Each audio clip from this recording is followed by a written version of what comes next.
Asian countries have to aim for a considerable higher share of renewable energy, consistent with the expected rapid rise in their energy demand.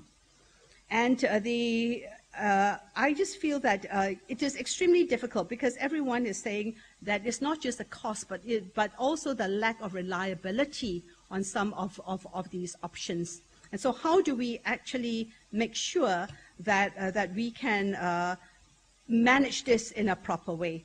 So one of the things that we are trying to actually do is to provide better and more efficient electricity services on a large scale in our region. And I think some of you know that ESCAP have already focused on regional connectivity to promote better regional economic integration. So we've been looking at the hardware of connectivity, the software of connectivity, the roads, the rails, and so on. And ESCAP is known for developing the Asian Highway, the Trans-Asian Railway, and following the success of this and now even of the dry ports, what we are looking at in terms of a regional cooperation framework is to propose a similar path in developing a framework for an integrated regional power grid system.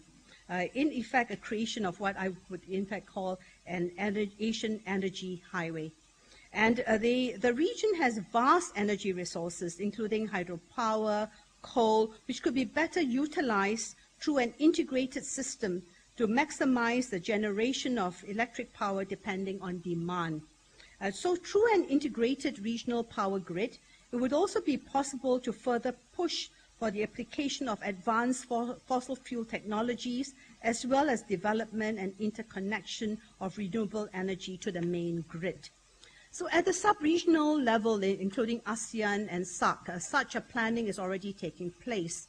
And in fact, we will be hosting a meeting very soon, next year in May, to look at how can we, in fact, develop a regional cooperation framework. And many of you, I hope, will attend this meeting. But of course, there are many obstacles towards this. In fact, the Asian Highway map took almost 30 years to come about, and so did the Trans-Asian Railway. The dry port treaty maps is taking less time. It takes about 5 or 6 years, so I hope that this would be the same time frame. But there are many obstacles to be overcome, not least of which is building consensus among the regional policymakers, bringing the consumers together with the suppliers and the transit countries. Now, given recent discussions, there's great potential and many opportunities to indeed provide a better, more reliable, more sustainable electric power system for our region.